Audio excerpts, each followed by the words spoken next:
Hey everybody, it's Charlie from Daily Motor, and I'm going to show you how to swap out the shocks on your 1999 through 2007 Super Duty or Excursion two-wheel drive without lifting up the truck. This is going to be the easiest, kind of simplest tool setup, cheapest way possible to do this. And I've already done the left side, so this right side should be a little bit of a way to kind of get you right through it. If any of you haven't seen yet, this is our long-term 1999 F-350 Super Duty with the 7.3 liter Power Stroke. It's got 330,000 miles, and I've been rehabbing it to be not a daily driver, but my spare kind of fun mobile truck. So we've got a lot of videos covering the truck so far. Check the link below if you want to see more on it. Some of the things we've done recently, we have installed some Husky floor liners from Real Truck. We've dyed the steering wheel and replaced the steering wheel to improve the leather quality on that. We've also installed the bed rug, which I highly recommend for any sort of pickup truck.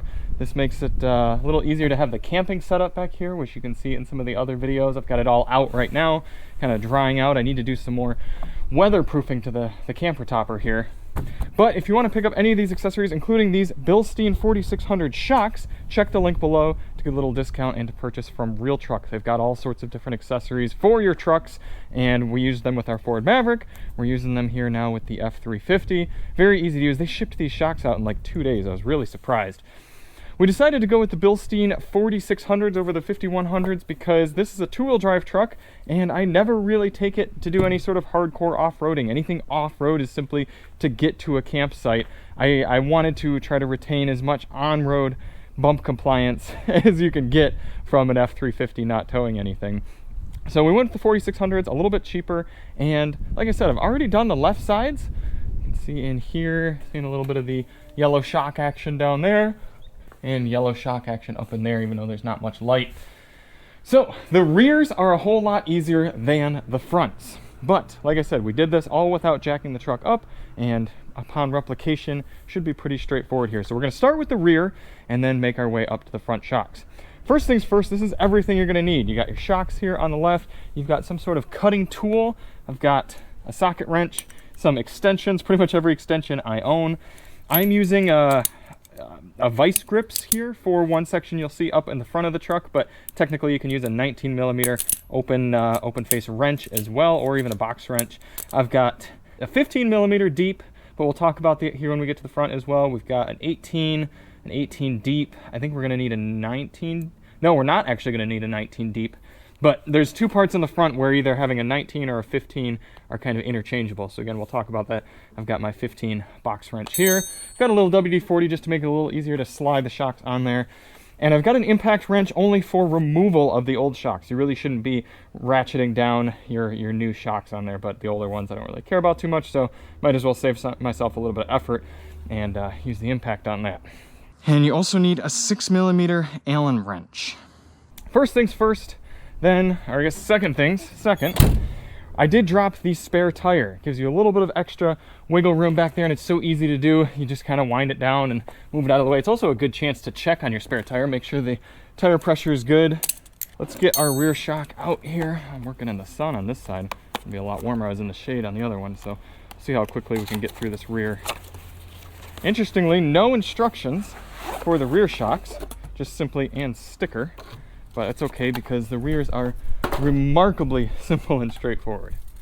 Oh, now I'm seeing here that the exhaust pipe is a little bit in the way, doing the drive or the passenger side here. So we are going to come at it maybe a little bit from the back. So I know for the back I'm going to need 2 18s. See about making our way in here from the back around the exhaust. Might end up dropping my spare a little bit lower, but we'll see. Last time I kind of liked having it for a bit of a headrest. There we have our old shock. Down here, I've got 2 18s. I don't know if that's because I have a different shock on here. Some people said they had an 18 and a 15, but you simply take your 18 wrench and your 18 socket, line that up on here. It looks like my wrench isn't quite strong enough to break that loose, so I'm going to have to switch over to my manual. Once that's broken free, should be able to get it off with some sort of power wrench. Once you kind of break it free, you're probably going to have to put a little pressure on the shock in order to pull the bolt out. And then you can see the shock fully extending. Now we're up to the top. And the top you can see here is just one 18mm bolt. I'm going to bring that out and then remove the shock. Now I've got the bolt up top undone, right there, that was our 18. And I've got the one down here undone. Those were both 18s for me. Now, you simply wiggle the shock back and forth this way in order to remove it. Looks like we're gonna have to come around the exhaust pipe a little bit, take that off. Now we've got the new shock here ready to go, and you see it's got this white banding on it from the factory. That's supposed to help you a little bit with putting it in here, but I also think it's just so they don't have to make the box too long, because it's not quite the right length.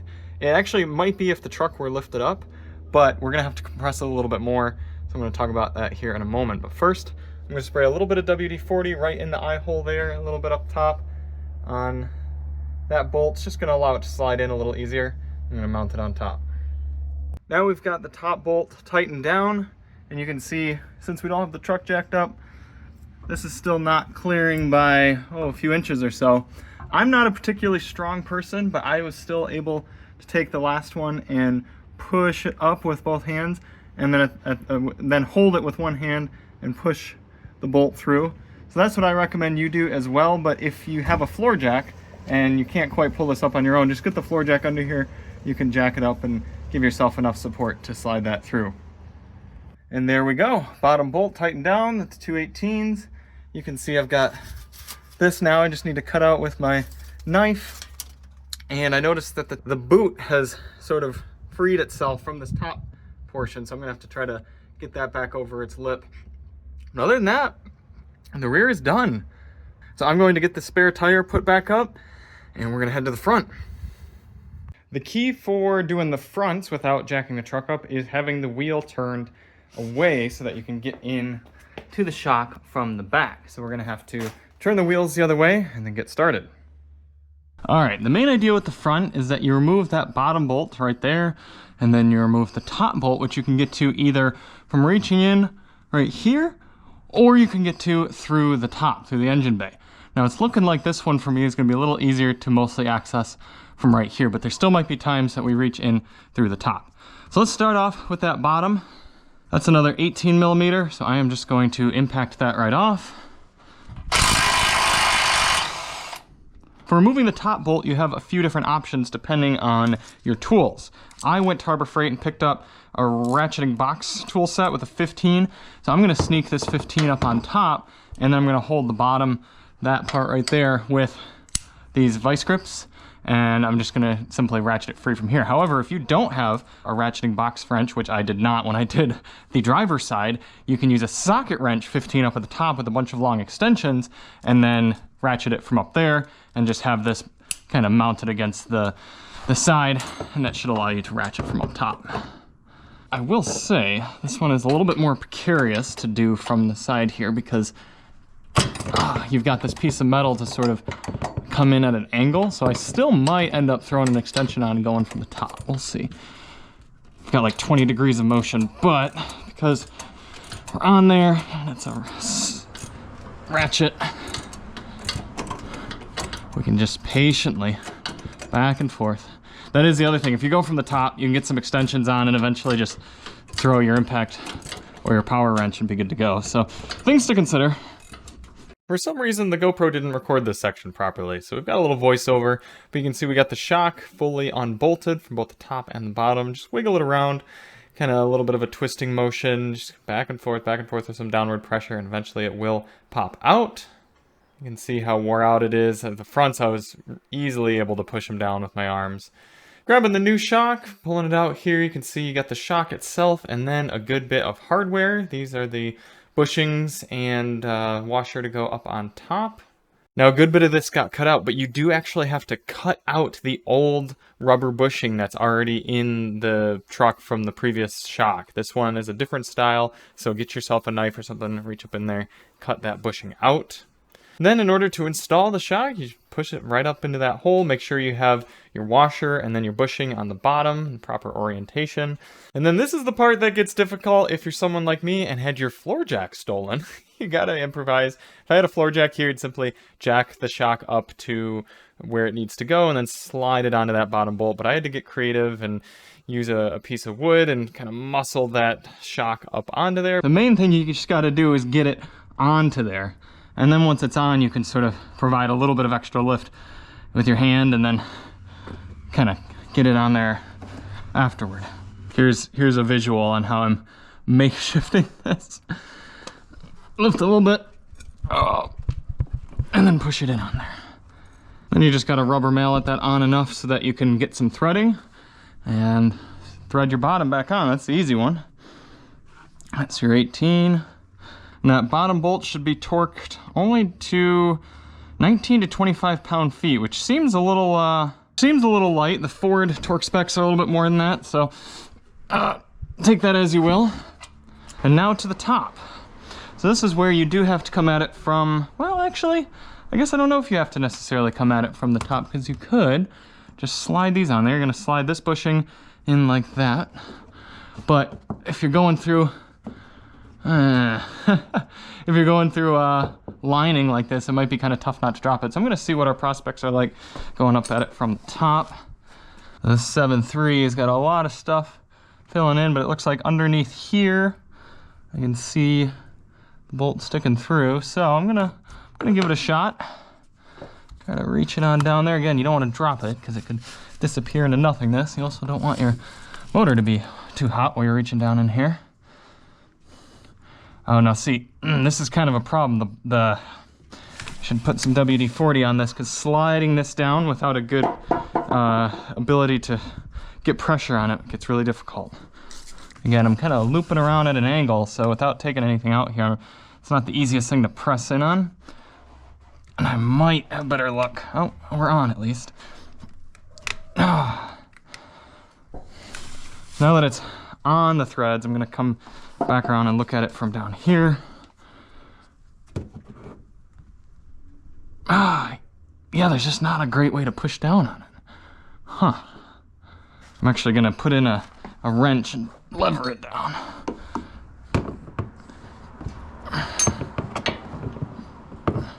If you had a really long breaker bar or something, that would be a use of that tool. Maybe, is this too thick? There we are. So a little bit of wiggling action goes a long way, and I think that WD-40 is helping as well.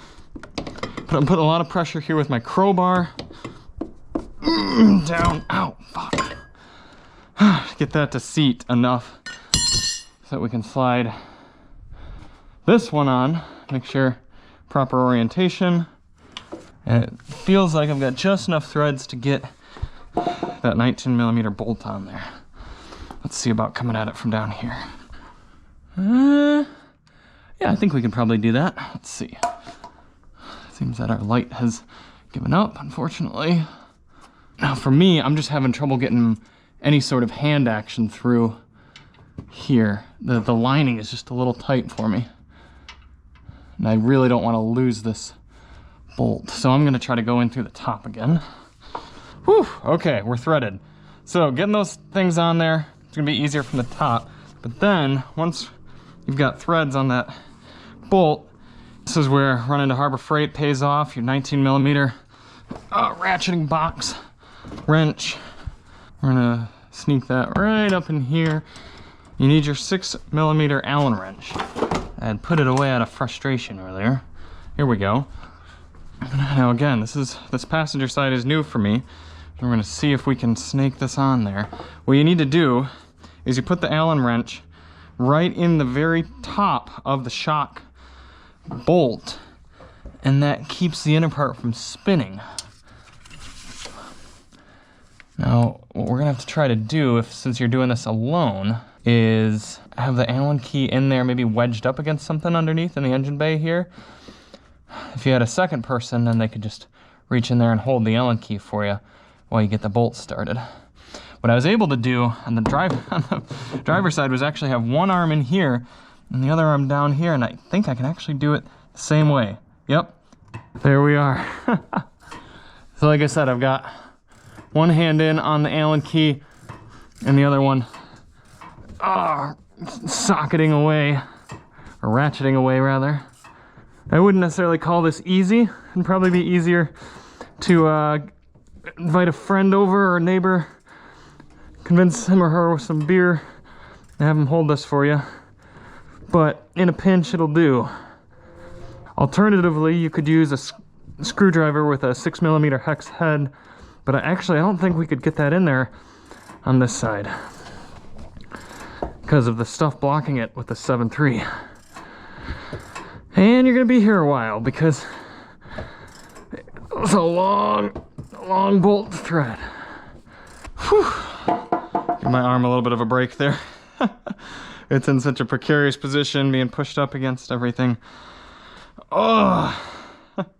That's the other thing, is I actually don't know how you do this part without one of these ratcheting box wrenches, because you gotta have the Allen key in the top of the bolt, so you wouldn't be able to have a socket wrench on here. So I really think having the 18 or the 19mm or 3/4 inch box ratchet is going to be your only way to go. I guess you could ever so precariously just use a normal box wrench, but my gosh, it'd take you 10 minutes of just kind of doing about 20 degrees of turn and then repositioning it. Okay, now that my arm is wore through from trying to hold this in there, I will say for the 7.3, the passenger side is more difficult. You got less room to work around in there. That was tough. It does say that top one is supposed to be tightened down to 35 to 46 pound-feet, but I'm going to be 100% honest with y'all. I don't know how you're going to get a torque wrench on there because you have to have the Allen key in there while you're turning. So I don't know how you'd get some sort of torque wrench on the top of the socket. So what I would recommend is tighten something else down to about 40 pound-feet that you know is 40 pound-feet. Get a feel for that, and then do it with your box wrench. So there we are, set of Bilstein 4600s installed on the 7.3 Power Stroke. Whew. Aside from those little finagle bits, it's overall a pretty darn easy job. If I were to do it again here, I bet I could do all four within an hour, especially if I had somebody else. Like I said, this part would be a lot easier if one person were down on the top holding that Allen key, the other person were working in on it from this side. That would go a lot simpler. So I have no idea how many miles were on the shocks I took off, but they didn't seem to be in great shape. I was advised to swap them out. So I'm gonna wrap this video up after I've driven the truck for about 50 miles or so and get an idea of what the ride quality is like after swapping these old shocks out with these Bilstein 4600s. But if you do have any questions about how to do this process, let me know. And again, if you're gonna order yourself some, check the link below, get a little discount there, order from Real Truck, they'll get them to you real quick. And I am going to go out for a drive. I've put about 500 miles on the truck with the new shocks now, and I gotta say, it's a huge improvement. It really, really is. In fact, I've been driving it back to back this week with the brand new XLT F-250 over there, and this truck rides better. It really is impressive, and I'm sure it's got, you know, a little bit extra weight on there with the topper, and the springs are a little bit older, but these new shocks really helping mellow the truck out as we drive. So I'm gonna drive it home here. We're gonna kind of go through some of this undulating parking lot. I'm gonna show you how much nicer it's been with the new shocks. Running on the old shocks, the whole truck wallowed anytime I went in and out of a parking lot, or when I was going on to off-road trails, the whole truck was shaking back and forth. And now it settles in nicely. It just has a quick little bloop, bloop, sort of back and forth, and I just kind of feel it and absorb the bumps. It's amazing how much better your truck feels, because shocks are one of those things that they deteriorate so subtly over time that you don't really realize how bad they've become because you've gotten used to it over time. But then when you radically refresh them like this, oh, it's such an improvement. Now, I chose to go with the 4600 Bilsteins instead of the 5100s because this being a heavy-duty truck, and especially rear-wheel drive, and being an older truck in general, I just didn't plan on taking it off-road much, if at all. I like to go down some dirt road trails in order to go camping, but I do that slowly, and I just take my time. I don't want to destroy this truck off-road. So I would rather have not only a little bit less of the expense of the 4600s, but also a little bit more of the on-road bump compliance and smoothness in exchange for a little bit more of the big bump absorption of the 5100s. But by all means, if you got a 4-wheel drive truck and you plan on using it off-road, especially if like if I had an F-150 or a Ranger or a Tacoma or something like that, it definitely would have gone with the 5100s. So there it is. New shocks on your old truck. I highly recommend you do it. I highly recommend you do it yourself. It really isn't too hard, as long as you have some basic tools or even tools you could go and pick up. It's something pretty doable. And I recommend you pick them up from Real Truck. So check the link below, get yourself a little discount. You will appreciate it. So thank you all so much for watching, and we will see you on the next one. I'm Charlie from Daily Motor, and as always, Super Duty on.